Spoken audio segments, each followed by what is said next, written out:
If you are a medical practice owner, you are just swamped. Look, less revenue, more work, and less people. It's amazing that you are still even in business. Well, look, there's help on the way, but first, let's discuss some of the issues.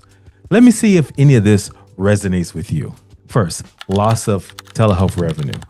Medicare telehealth reimbursement ended October 1st, 2025.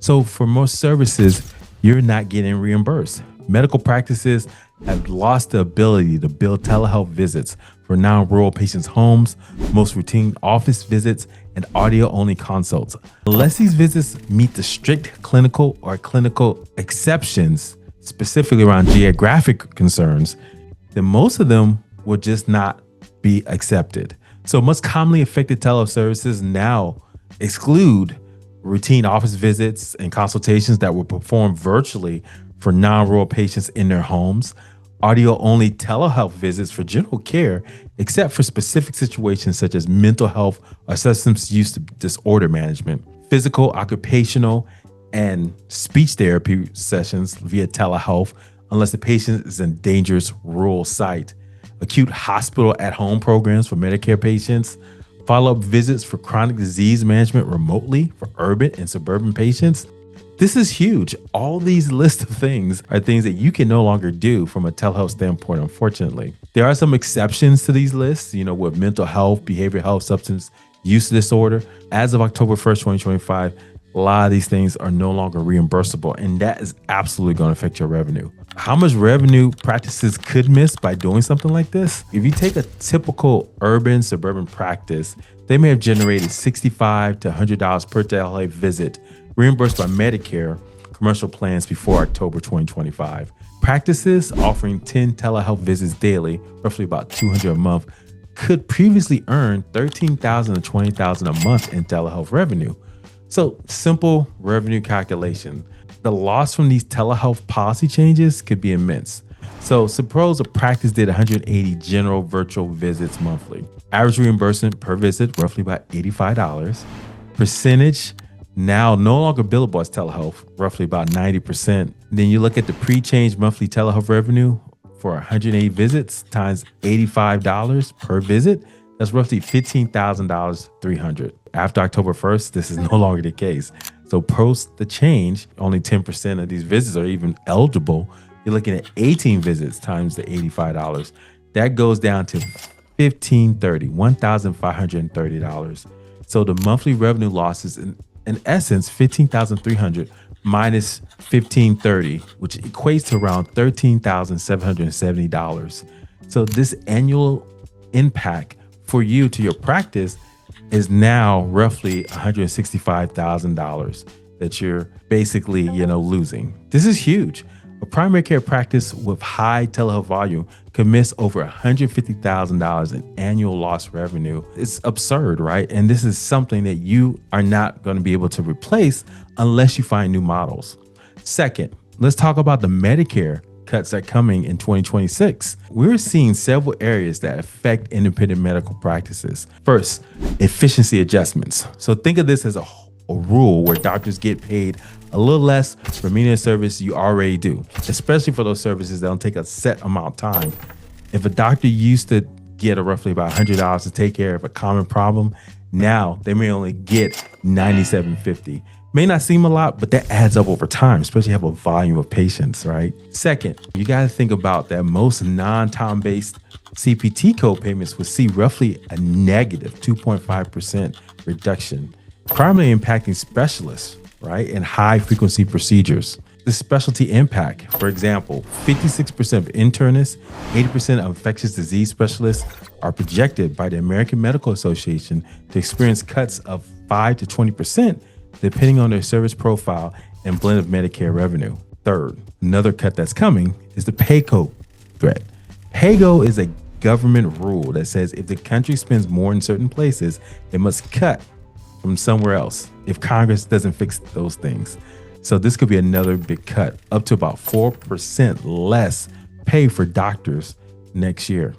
For solo practices with $1 million in annual revenue and 35% Medicare exposure, a 3% cut would equal to about $10,500 loss annually, or about $875 per month. Efficiency and potential pay go triggers that totals to around 5 to 7% in cuts for next year, which is especially possible for specialist heavy practices like cardiologists, nephrologists, pulmonologists. The loss could be anywhere from $17,000 to $24,000 annually to $2,040 per month. This is huge. I mean, this is something that's really going to affect you. Now, I hope you understand that pain. I mean, have you thought about this that's coming your way for your medical practice? If not, look, there's a path forward. I'm going to get to it in a second. First, we're going to talk a little bit about how you prepare for the pain. Next, we're going to go into and tell you how to think about the team that you will pick to help you. And last but not least, we're going to talk about why you need to start now, the beginning. My name is Theo Harvey. I'm a serial entrepreneur. Went from lowly employee to CEO who runs a remote multi-million-dollar healthcare startup from his own home. Raised $1 million from VC and investors. Worked with large organizations like Cisco System, AT&T, the Charles Barkley Organization, Blue Cross Blue Shield, and Google. My mission is to help healthcare professionals prepare for the new normal in healthcare before it's too late. So let's talk about how you prepare for the pain.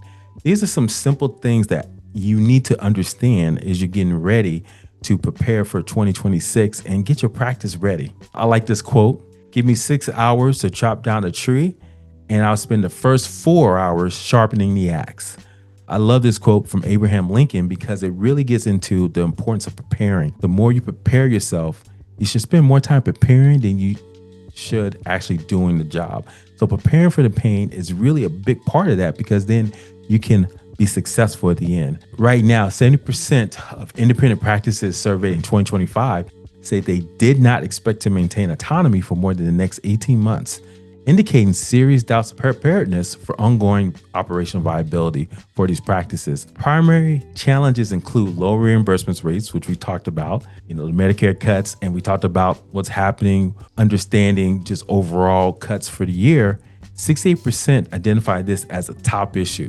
Declined profit margins, staffing shortages, overhead, and difficulty negotiating with payers are huge issues. I think about the time I worked with one of my doctors, Dr. Terreri. He struggled mightily, and this is during the pandemic when things were closing down. He didn't know what he was going to do. How was he going to be successful? But the thing that I think what made him prosperous was because he prepared himself by being open to new opportunities, right? He was struggling mightily, but then when the call came and we reached out to him about new revenue sources, he was open to it as opposed to being closed and not thinking about how he can survive this tough time. The point of that story is there's opportunity only shows up for the prepared. Let me say that again. Opportunity only shows up for the prepared. This is how you have to think about where you are right now when the pain starts happening to you with these cuts coming up next year. So here's one action you can do. Do your research now to fully understand how these cuts will impact your day-to-day. So next part we're going to talk about is the doing. What can you do to begin the process? I think you really need to pick your team who will help. Dr. Atal Gawande, surgeon, author of the Checklist Manifesto, said, "Better care is not the product of heroism. It's a product of systems, teams, and collaboration." I totally believe that 100%. You can't do anything without a team. Collaborations is so powerful.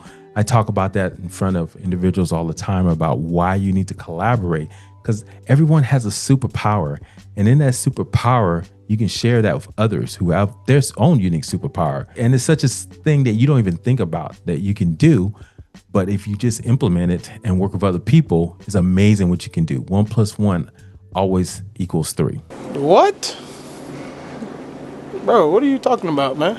I think about working with Dr. Chuck, who had a large rural healthcare practice. He had thousands of patients that he had to manage, and he was struggling on how he was going to do it. Especially he had different offices across the country, across the little rural area that he was dealing with. He wanted to build out a process where he can touch every one of them with remote care programs. But he needed a team to build this out in 90 days.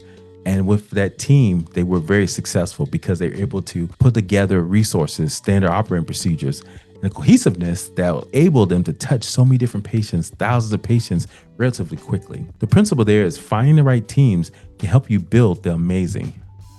Again, finding the right teams can help you build the amazing. Look, one simple way, you can help you find the right team members is take an online course with like-minded individuals. In fact, we are offering a free masterclass on how to find the right partners, as well as understanding technology and new revenue today. This is real-world advice on what is working today for your medical practice. So sign up today. Spaces are limited. In the comment section below. Last but not least, you want to start now. When medical practices delay the immediate implementation of new ideas, they face measurable declines in performance, loss of patience, and increased odds of project failure, as evidenced by recent research and real-world data.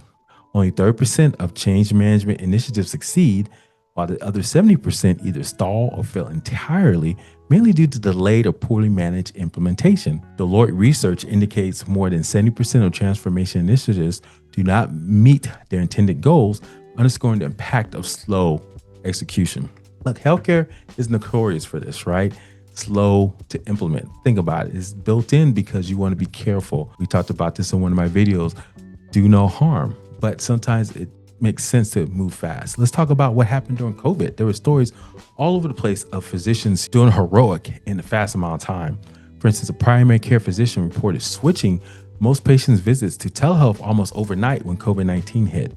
This adoption solved challenges with transportation and clinic access for vulnerable populations and drastically reduced no-show rates, resulting in higher patient engagement and enabled continuous care for chronically ill patients.